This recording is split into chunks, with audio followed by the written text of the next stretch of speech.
Hello, I'm Chloe from Chloe's Library, and today I'm going to read you A to Z Mystery. And from A to Z Mysteries, it's the A one, The Absent Author by Ron Roy.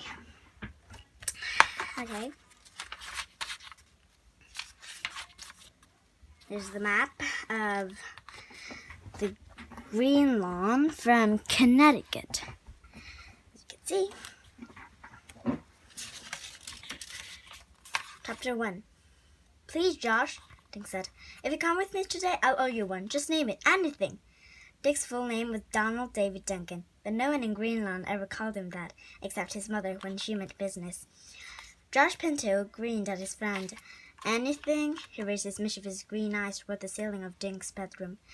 Let's see, what do you have that I want? He scratched his head. I know, I'll take Loretta. Dick tossed a pillow at Josh. When I said anything, I meant anything but my guinea pig. Are you coming with me or not? I have to be at the book nook in 15 minutes. Dick rushed into the bathroom, tucking his shirt into his jeans at the same time. Josh followed him. Standing in front of the mirror, Dick yanked a brush through his thick blonde hair.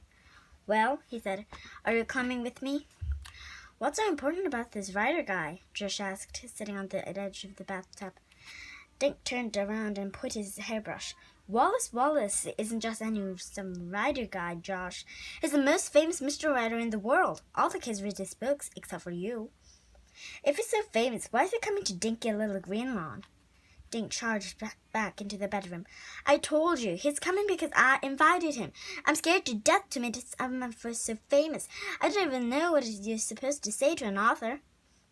Dink dived under his bed and backed again with his sneakers. Please come with me. Josh leaned in the bedroom doorway. Sure, I'll come, you dupe. I just wanted to make you sweat. Usually you're calm. Dink stared at his friend. You will? Thanks. I can't believe Wallace is really coming. When I wrote and asked him, I never thought he'd say yes. Dink yanked his backpack out of his closet. Pack my good books, okay? I'm getting Wallace to sign them all. Josh began pulling Wallace books off Dink's bookshelf. Geez, how many do you have? Everyone is written. Dink sat on the floor to tie his sneakers.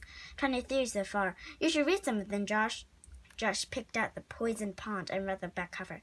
Hey, cool. It's out here that Wallace lives in a castle in Maine. Wouldn't that be neat? Dink grinned. When I'm a favorite writer, you can live in my castle, Josh. No way.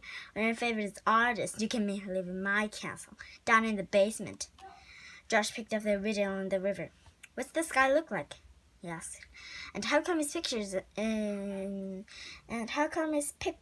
isn't on any of these books?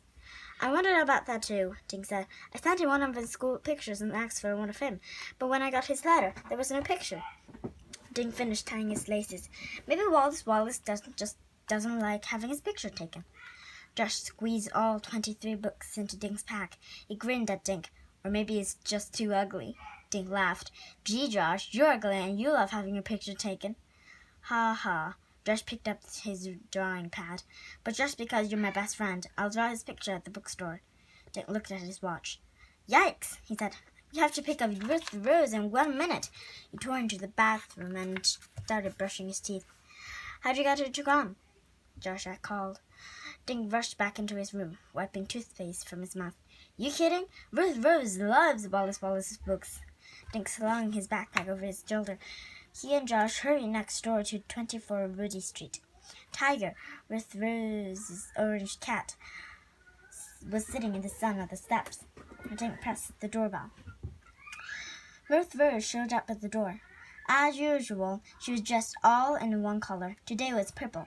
She wore purple coveralls and over a purple shirt and had on purple running shoes. A purple baseball cap kept her black curls out of her face. Hey, she said. Then she turned around and screamed into the house. The guys are here, Mom. I'm leaving. Dink and Josh covered their ears. Geez, Ruth Rose, Josh said. I don't know what's louder, your outfit or your voice. Ruth Rose smiled sweetly at Josh. I can't wait until Wallace signs my book, she said. She held up the copy of The Phantom in the Pharmacy. I wonder if Wallace will read from the new book he's working on. Dink said. What's the title? Ruth Rose asked. They headed toward the book nook. I don't know, said Dink, but he wrote in his letter that he's doing some of the research while he's here in Connecticut. Dink pulled the letter out of his pocket. He read it out loud while he walked. Dear Mr. Duncan, thank you for your kind letter. I'm so impressed that you read all my books. I have good news. I made arrangement to come to the book nook to sign books. I can use part of my time for research. Thanks for your picture. I'm so happy to finally meet one of my most loyal fans. Short of being kidnapped, nothing will stop me from coming. See you soon. Wallace Wallace. The letter was signed Wallace Wallace in loopy letters. Dink grinned. Pretty neat, huh? Pretty neat, Mr. Duncan, teased Josh. You should have the letter framed, Ruth said. Great idea, Dink said. They passed Howard's barber shop. Howard waved through his window as they hurried by. Come on, Dink urged as he dragged his friend down the street to the book nook. They looked through the window, out of breath. The bookstore was crowded with kids. The book nook's owner, Mr. Paskey, had set up folding chairs. Dink noticed that most of them were already taken. Dink saw Mr. Paskey sitting behind a table. A big white sign on the table said, Welcome, Wallace Wallace. But the chair behind the sign was empty. Dink gulped and stared at the empty seat. Where was Wallace Wallace? Chapter 2. Dink raced into the book nook. Josh and Ruth Rose were right behind him. They were found 3 seats behind Tommy Tonko and Adi Carini. Dink plopped his pack on the floor. The clock over the cash register said 3 minutes after 11. Where is he? Dink whispered to Tommy Tonko. Tommy turned around. Beats me. He's not here yet, and Mr. Paskey looks worried. What's going on? Ruth Rose said. Dink told her and Josh what Tommy said. Paskey does look pretty nervous, Josh whispered. Mr. Paskey always looks nervous, Dink whispered back. Looking around the room, he saw about 30 kids he knew. Mrs. Davis, Dink's neighbor, was looking at gardening books.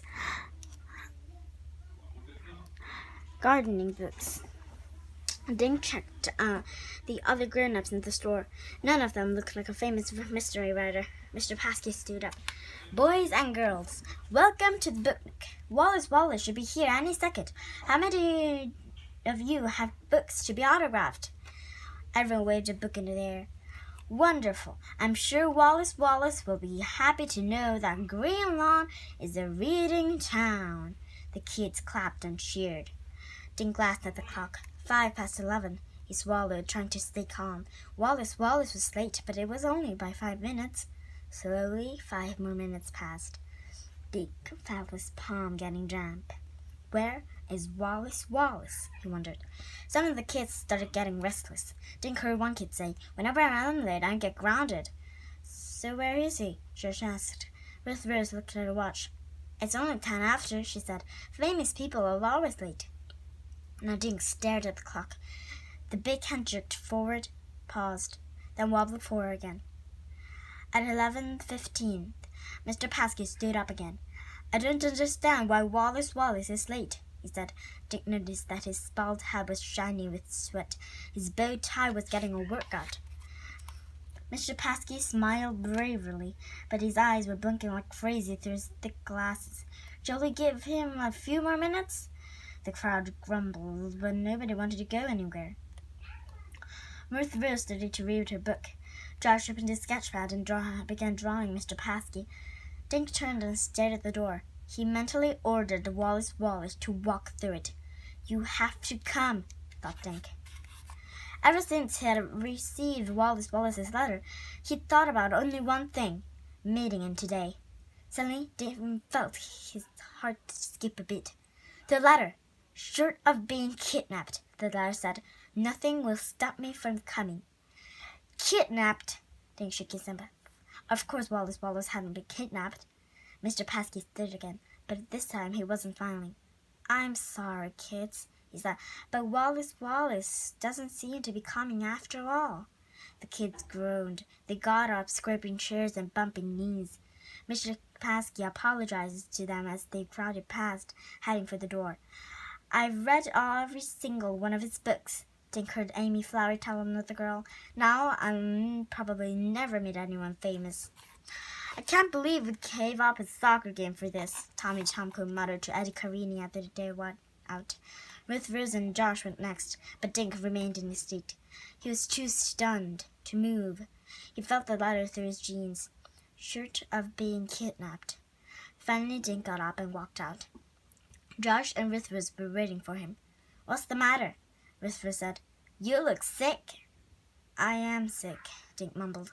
"I invited him here. It's all my fault." "What's all your fault?" Josh asked. "This," he said, thrusting the letter into Josh's hands. "Wallace has been kidnapped." Chapter 3. Kidnapped? Her blue eyes were huge. Josh and Dink covered their ears. "Shh," said Josh. He handed the letter back to Dink and gave a quick glance with his head. "Some strange woman is watching us." Dink had noticed the woman earlier. She'd been sitting at the back of his book nook. "She's coming over," Ruth said. The woman had brown hair up in a neat bun, half glasses perched on her nose. She's wearing a brown dress and brown shoes, and carried a book bag with a picture of a moose on the side. Around her neck she wore a red scarf covered with tiny black letters. "Excuse me," she said in a soft, trembling voice. "Did you say Wallace has been kidnapped?" The woman poked her glasses nervously. Dink wasn't sure what to say. He thought Wallace had been kidnapped, but he couldn't be sure.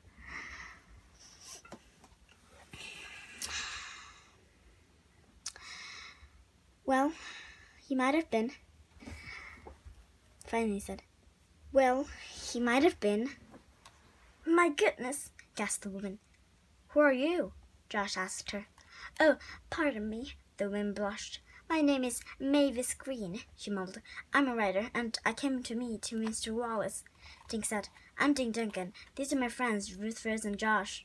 Mrs. Mavis shook hands shyly. Then she reached into her book bag and pulled out a folded letter paper. Wallace wrote to me last week. He said something very peculiar in his letter. I didn't think much of it at the time, but when he didn't show up today, and then I heard you mention kidnapping." She handed the letter to Dink. Josh and Ruth Rose read it over his shoulder.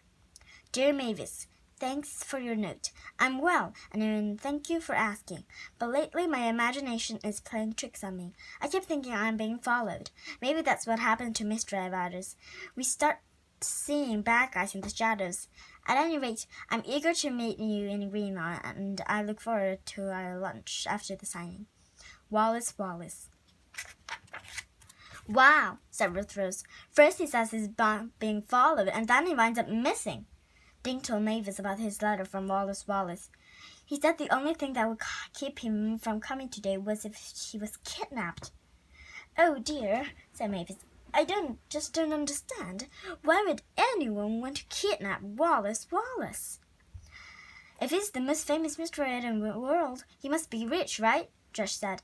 "Maybe someone kidnapped him for a ransom."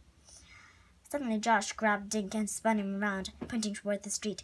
"Look, the cops are coming. They must have heard about the kidnapping."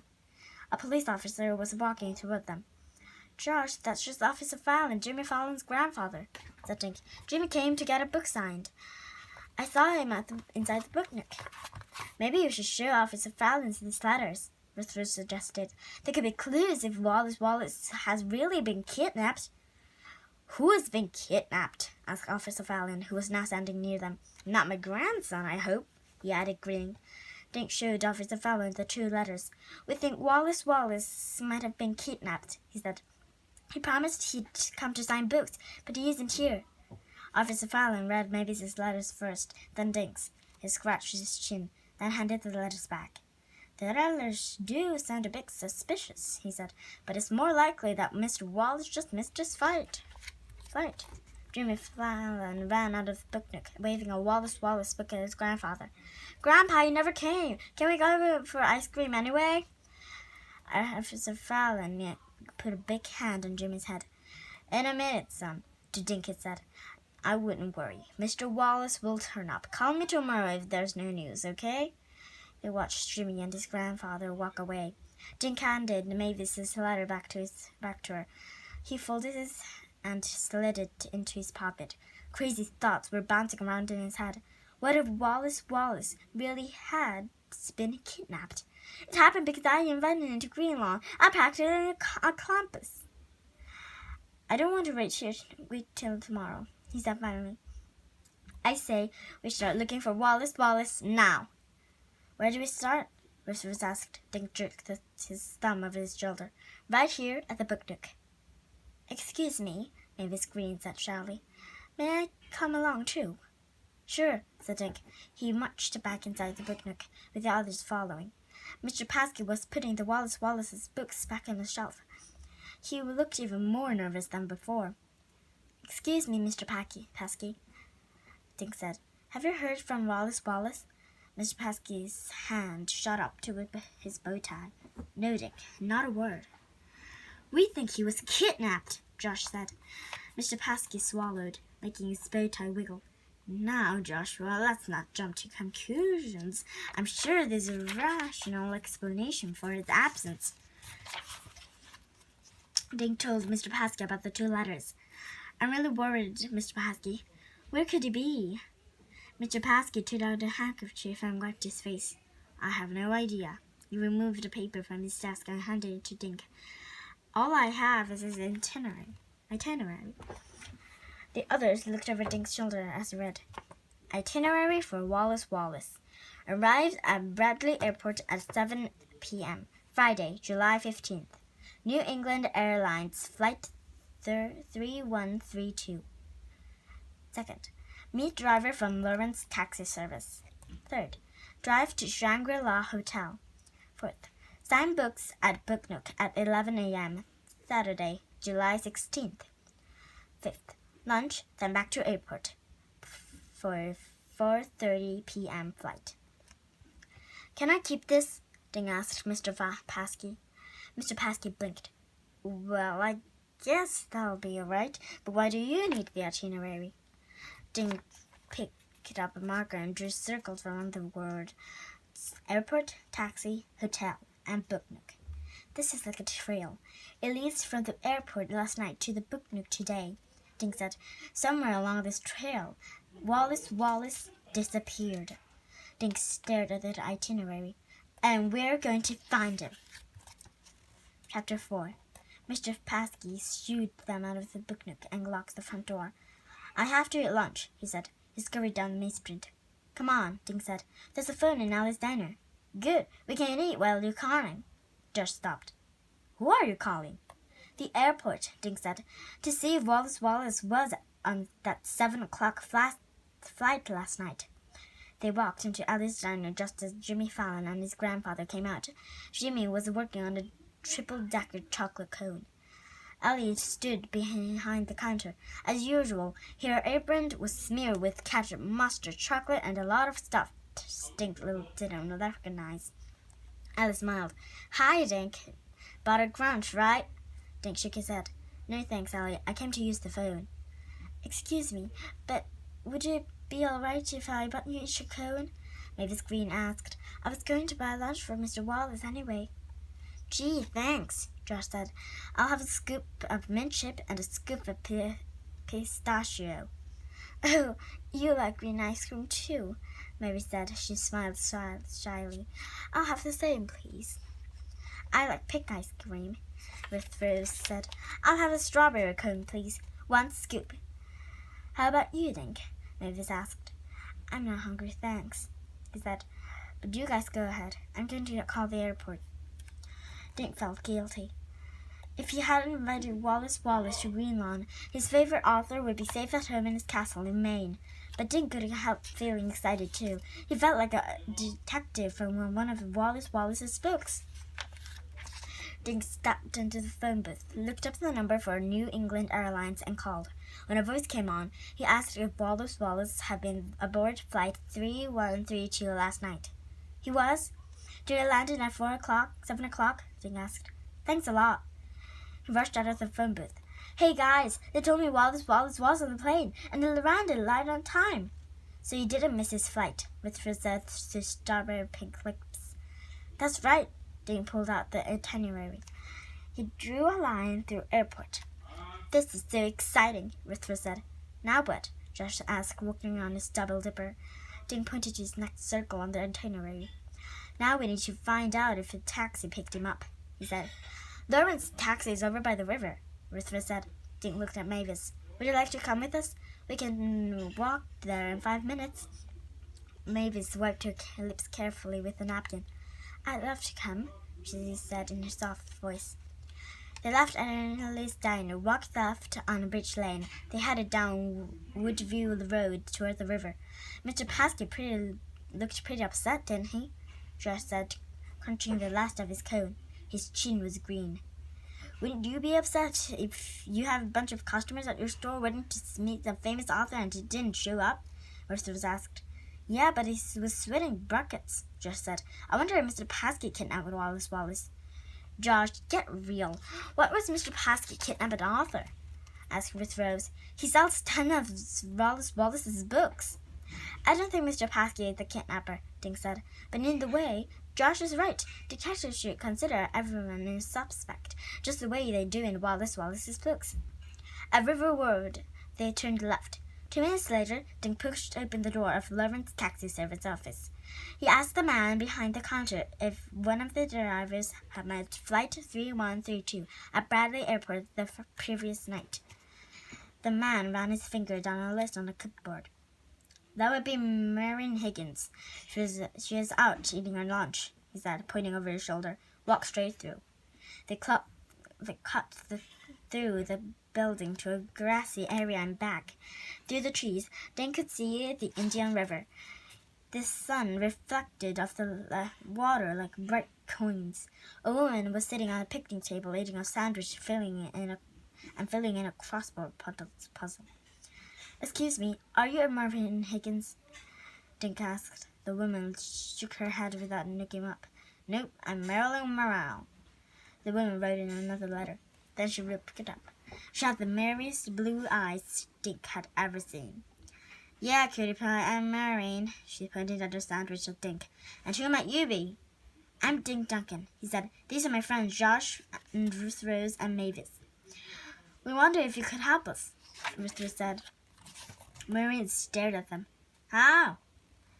Did you pick up a man named Wallace at the airport last night? Nick asked. Marian squinted at one of her blue eyes. Why'd you want to know? Because he's missing, said Josh. Well, I got him. Marian took a bite of his sandwich. Mayonnaise oozed onto her fingers. I know.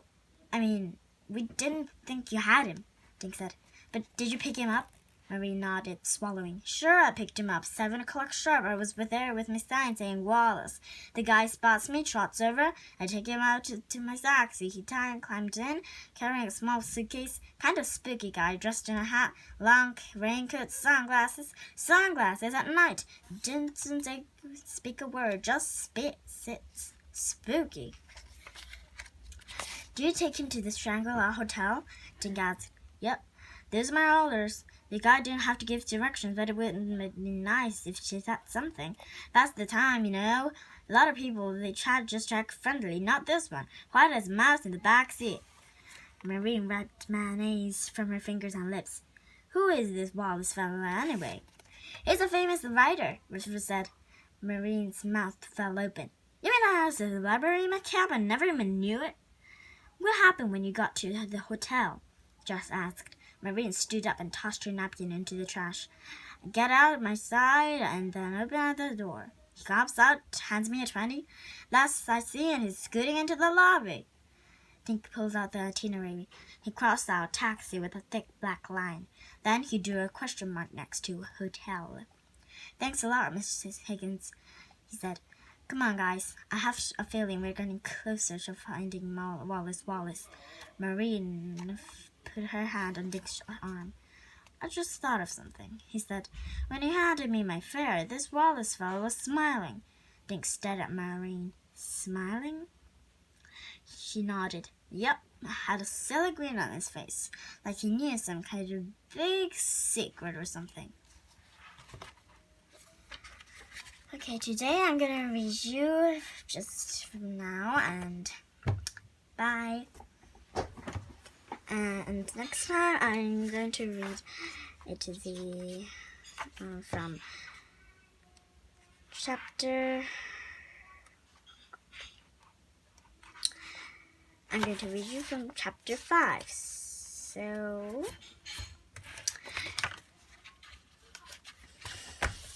bye-bye.